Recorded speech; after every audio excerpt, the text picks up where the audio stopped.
ألف لام را تلك آيات الكتاب المبين إنا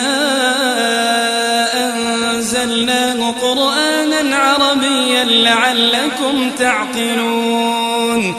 نحن نقص عليك أحسن القصص بما أوحينا إليك هذا القرآن وإن كنت من قبله لمن الغافلين إذ قال يوسف لأبيه يا أبت إني رأيت 11 كوكبا والشمس والقمر رأيتهم لي ساجدين قال يا بني لا تقصص رؤياك على إخوتك فيكيدوا لك كيدا إن الشيطان للإنسان عدو مبين وكذلك يجتبيك ربك ويعلمك من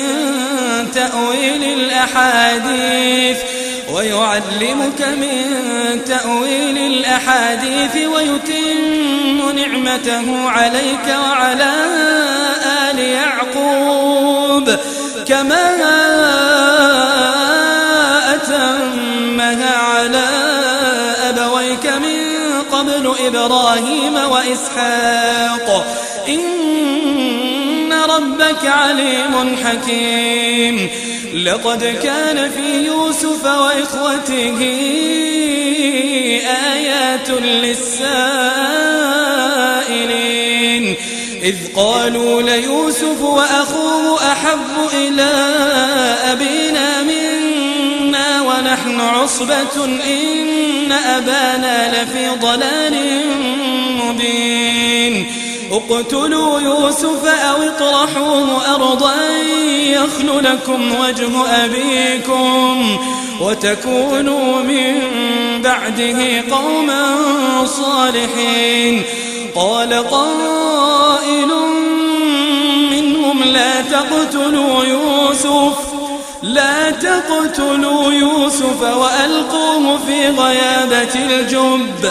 وألقوه في غيابة الجب يلتقطه بعض السيارة إن كنتم فاعلين قالوا يا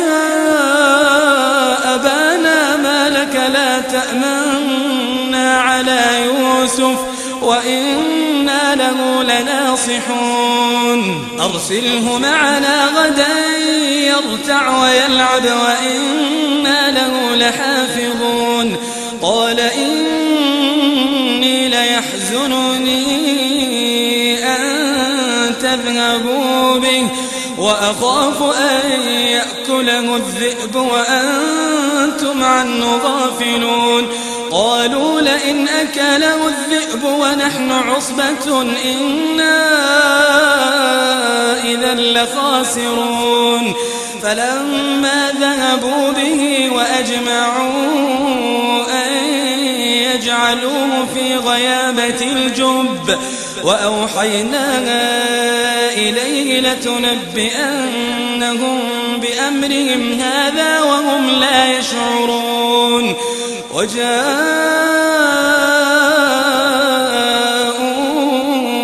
أباهم عشاء يبكون قالوا يا أبانا إنا ذهبنا نستبق وتركنا يوسف عند متاعنا فأكله الذئب وما أنت بمؤمن لنا ولو كنا صادقين وجاءوا على قميصه بدم كذب قال بل سولت لكم أنفسكم أمرا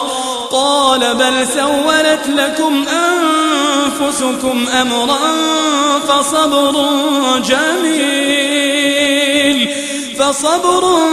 جميل والله المستعان على ما تصفون وجاءت سيارة فأرسلوا واردهم فأدلى دلوه قال يا بشرى هذا غلام وأسروا بضاعة والله عليم بما يعملون وشروه بثمن بخس دراهم معدودة وكانوا فيه من الزاهدين وقال الذي اشتراه من مصر لامرأته أكرمي مثواه عسى أن ينفعنا أو نتخذه ولدا وكذلك مكنا ليوسف في الأرض ولنعلمه من تأويل الأحاديث والله غالب على أمره ولكن أكثر الناس لا يعلمون ولما بلغ أشده آتيناه حكما وعلما وكذلك نجزي المحسنين وراودته التي هو في بيتها عن نفسه وغلقت الأبواب وقالت هيت لك قال معاذ الله إنه ربي أحسن مثواي إنه لا يفلح الظالمون ولقد همت به وهم بها لولا أن رأى برهان ربه كذلك لنصرف عنه السوء والفحشاء إنه من عبادنا المخلصين واستبق الباب وقدت قميصه من دبر وألف يا سيدها لدى الباب قالت ما جزاء من أراد بأهلك سوءا إلا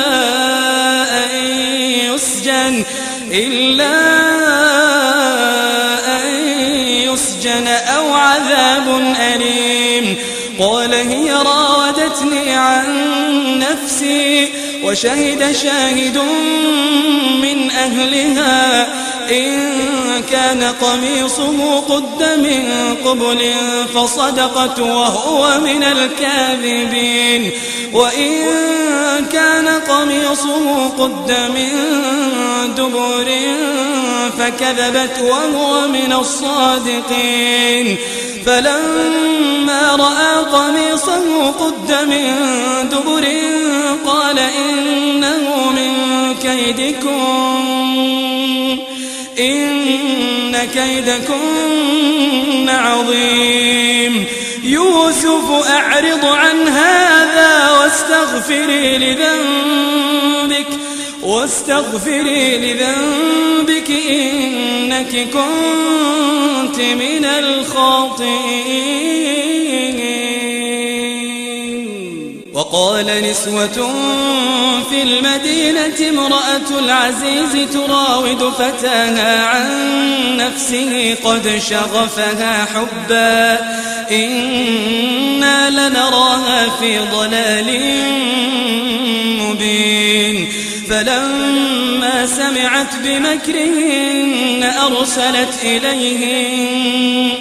أرسلت إليهن وأعتدت لهن متكئا وآتت كل واحدة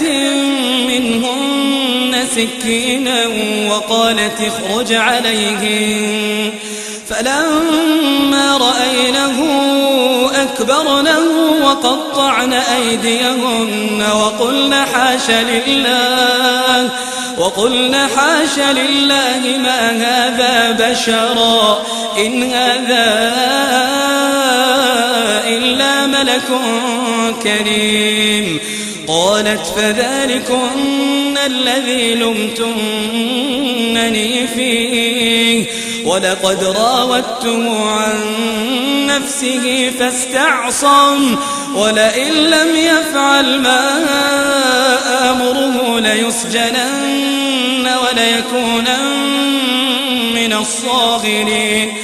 قال رب السجن أحب إلي مما يدعونني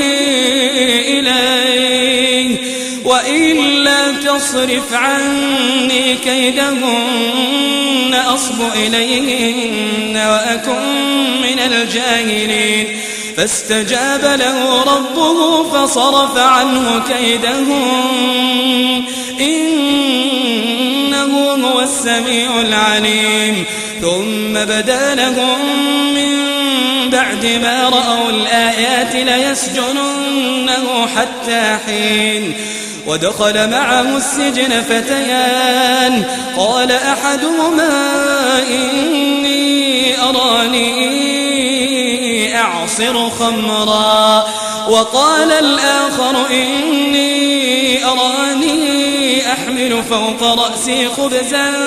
تأكل الطير منه نبئنا بتأويله إنا نراك من المحسنين قال لا يأتيكما طعام ترزقانه إلا نبأتكما بتأويله قبل أن يأتيكما ذلكما مما علمني ربي إني تركت ملة قوم لا يؤمنون بالله وهم بالآخرة هم كافرون واتبعت ملة آبائي إبراهيم وإسحاق ويعقوب ما كان لنا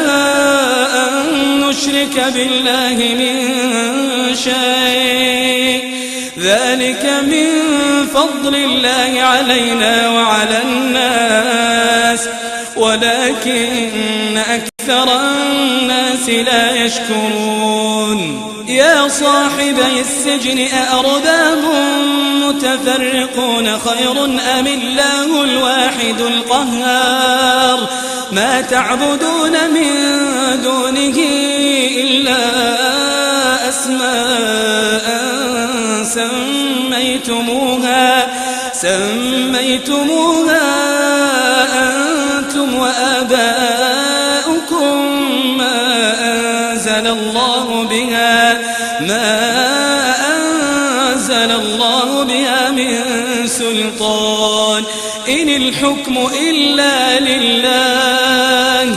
أمر ألا تعبدوا إلا إياه ذلك الدين القيم ولكن أكثر الناس لا يعلمون يا صاحبي السجن أما أحدكما فيسقي ربه خمرا وأما الآخر فيصلب فتأكل الطير من رأسه قضي الأمر الذي فيه تستفتيان وقال للذي ظن أنه ناج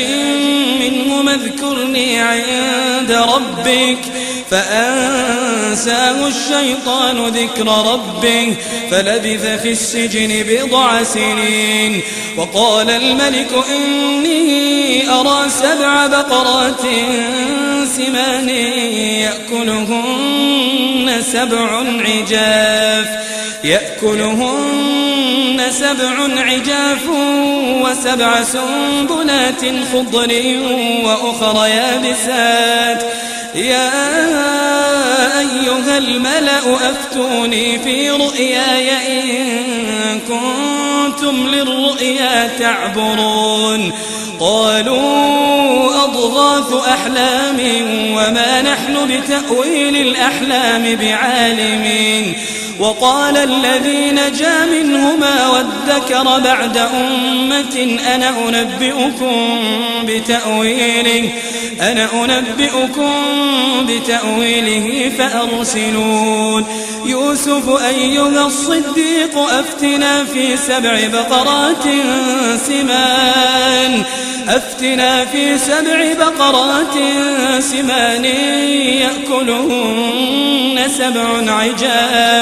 يأكلهن 7 عجاف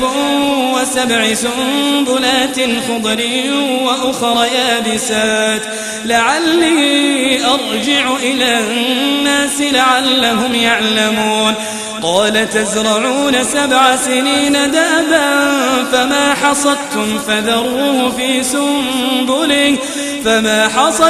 فذروه في سنبله إلا قليلا مما تأكلون ثم يأتي من بعد ذلك 7 شداد يأكلن ما قدمتم لهن إلا قليلا مما تحصنون ثم يأتي من بعد ذلك عام فيه يغاث الناس وفيه يعصرون وقال الملك ائتوني به فلما جاءه الرسول قال ارجع إلى ربك فاسأله ما بال النسوة اللاتي قطعن أيديهن إن ربي بكيدهن عليم قال ما خطبكن إذ راوتن يوسف عن نفسه قلنا حاش لله ما علمنا عليه من سوء قالت امرأة العزيز الآن حصحص الحق أنا راودته عن نفسه وإنه لمن الصادقين ذلك ليعلم أني لم أخنه بالغيب وأن الله لا يهدي كيد الخائنين وما أبرئ نفسي إن النفس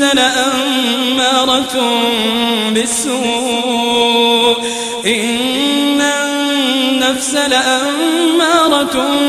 بالسوء إلا ما رحم ربي إن ربي غفور رحيم وقال الملك ائتوني به أستخلصه لنفسي فلما كلمه قال إنك اليوم لدينا مكين أمين قال اجعلني على خزائن الأرض إني حفيظ عليم وكذلك مكنا ليوسف في الأرض يتبوأ منها حيث يشاء نصيب برحمتنا من نشاء ولا نضيع أجر المحسنين ولأجر الآخرة خير للذين آمنوا وكانوا يتقون وجاء إخوة يوسف فدخلوا عليه فعرفهم وهم له منكرون ولما جهزهم بجهازهم قال ائتوني بأخ لكم من أبيكم ألا ترون أني أوفي الكيل وأنا خير المنزلين فإن لم تأتوني به فلا كيل لكم عندي ولا تقربون قالوا سنراود عنه أباه وإنا لفاعلون وقال لفتيانه اجعلوا بضاعتهم في رحالهم لعلهم يعرفونها إذا انقلبوا إلى أهلهم لعلهم يرجعون فلما رجعوا إلى أبيهم قالوا يا أبانا منع منا الكيل فأرسل معنا أخانا فأرسل معنا أخانا نكتل وإنا له لحافظون قال هل آمنكم عليه إلا كما أمنتكم على أخيه من قبل فالله خير حافظا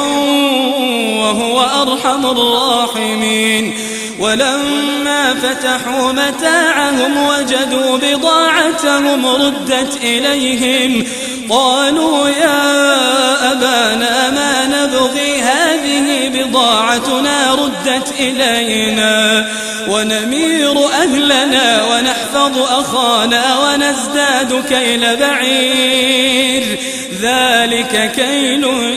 يسير قال لن أرسله معكم حتى تؤتون موثقا من الله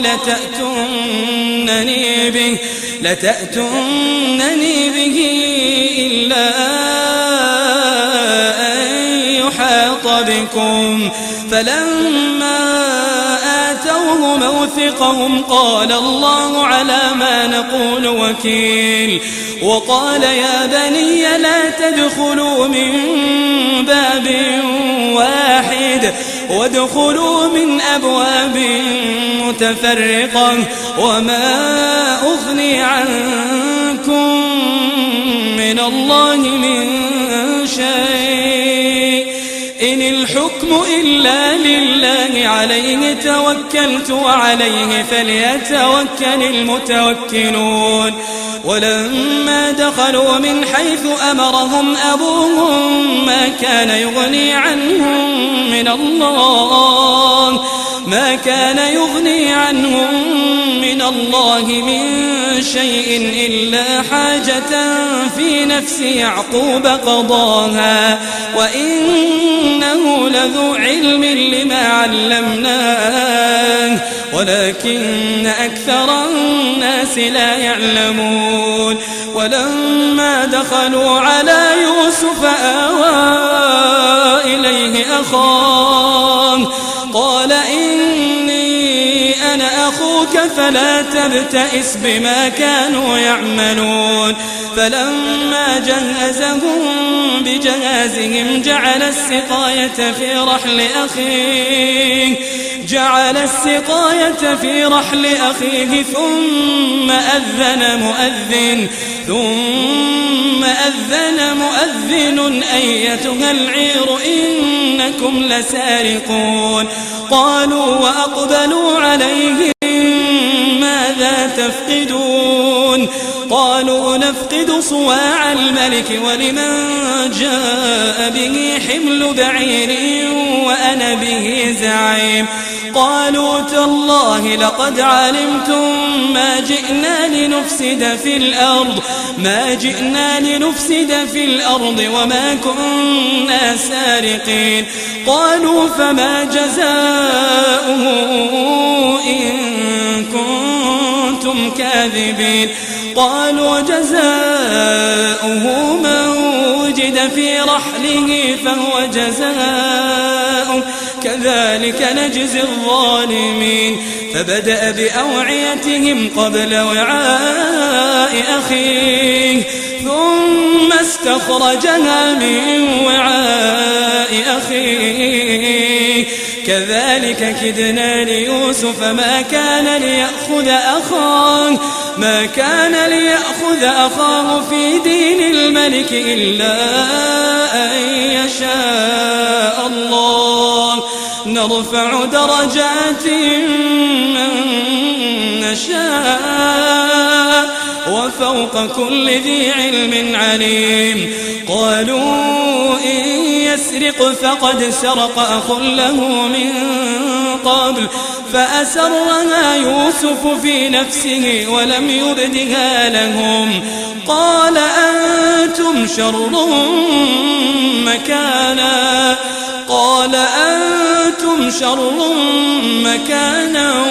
والله أعلم بما تصفون قالوا يا أيها العزيز إن له أبا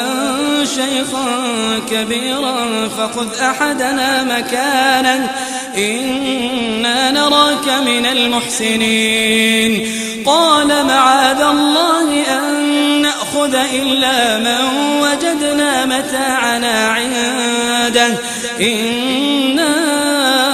إذا لظالمون. فلما استيئسوا منه خلصوا نجيا قال كبيرهم ألم تعلموا أن أباكم قد أخذ عليكم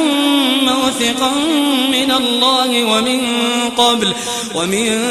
قبل ما فرطتم في يوسف فلن أبرح الأرض حتى يأذن لي أبي أو يحكم الله لي وهو خير الحاكمين. ارجعوا إلى أبيكم فقولوا يا أبانا إن ابنك سرق وما شهدنا إلا بما علمنا وما كنا للغيب حافظين. واسأل القرية التي كنا فيها والعير التي أقبلنا فيها وإنا لصادقون. قال بل سولت لكم أنفسكم أمرا فصبر جميل عسى الله أن يأتيني بهم جميعا إنه هو العليم الحكيم. وتولى عنهم وقال يا أسفا على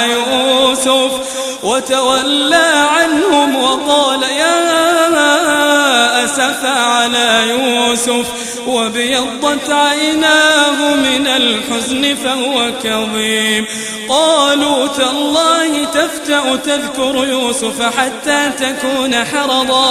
حتى تكون حرضا أو تكون من الهالكين. قال إنما أشكو بثي وحزني إلى الله وأعلم من الله ما لا تعلمون. يا بني اذهبوا فتحسسوا من يوسف وأخيه ولا تيأسوا من روح الله إنه لا ييأس من روح الله إلا القوم الكافرون. فلما دخلوا عليه قالوا يا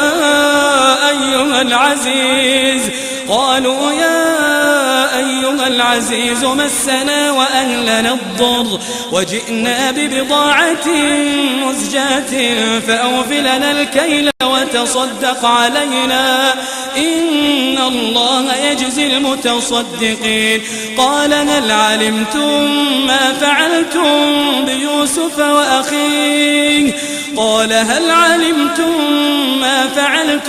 بيوسف وأخيه إذ أنتم جاهلون. قالوا أئنك لأنت يوسف قال أنا يوسف وهذا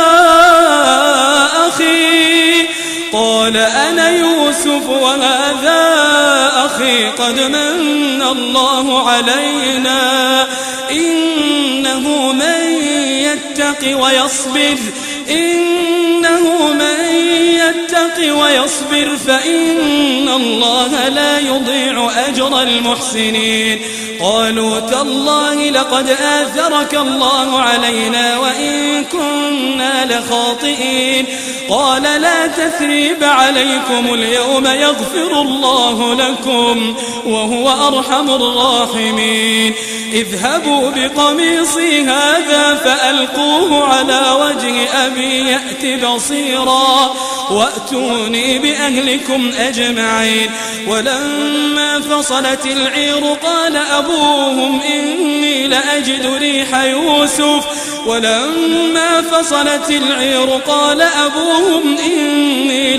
ريح يوسف لولا أن تفندون. قالوا تالله إنك لفي ضلالك القديم. فلما أن جاء البشير ألقاه على وجهه فارتد بصيرا قال ألم أقل لكم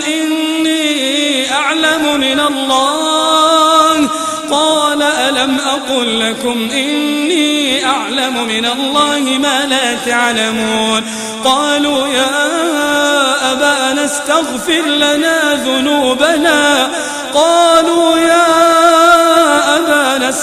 لنا ذنوبنا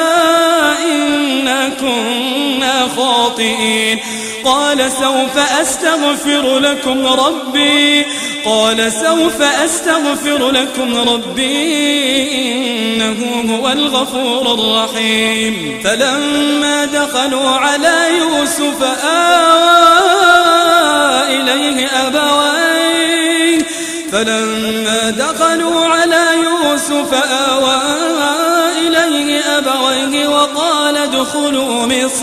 وقال ادخلوا مصر إن شاء الله آمنين ورفع أبويه على العرش وخروا له سجدا وقال يا أبت هذا تأويل رؤياي من قبل قد جعلها ربي حقا وقد أحسن بي إذ أخرجني من السجن وجاء بكم من البدو من بعد أن نزغ الشيطان بيني وبين إخوتي إن ربي لطيف لما يشاء إنه هو العليم الحكيم رب قد آتيتني من الملك وعلمتني من تأويل الأحاديث فاطر السماوات والأرض أنت ولي في الدنيا والآخرة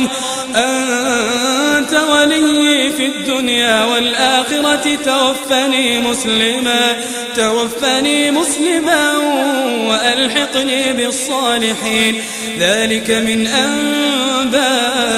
الغيب نوحيه إليك وما كنت لديهم إذ أجمعوا أمرهم وهم يمكرون وما أكثر الناس ولو حرصت بمؤمنين وما تسألهم عليه من أجر إن هو إلا ذكر للعالمين وكأي من آية في السماوات والأرض يمرون عليها وهم عنها معرضون وما يؤمن أكثرهم بالله إلا وهم مشركون أفأمنوا أن تأتيهم غاشية من عذاب الله أو تأتيهم الساعة بغتة وهم لا يشعرون قل هذه سبيلي أدعو إلى الله على بصيرة أنا ومن اتبعني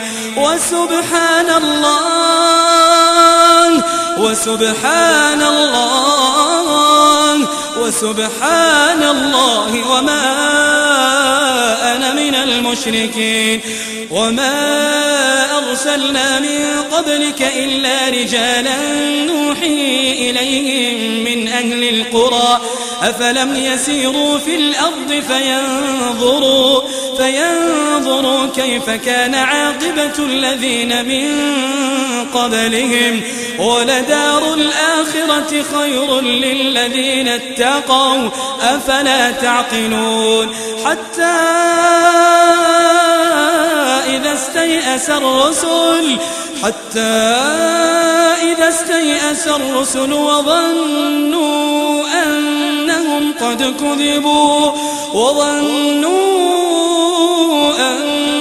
قد كذبوا جاءهم نصرنا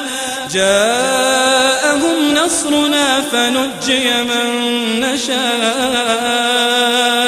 ولا يرد بأسنا عن القوم المجرمين لقد كان في قصصهم عبرة لأولي الألباب ما كان حديثا يفترى ولكن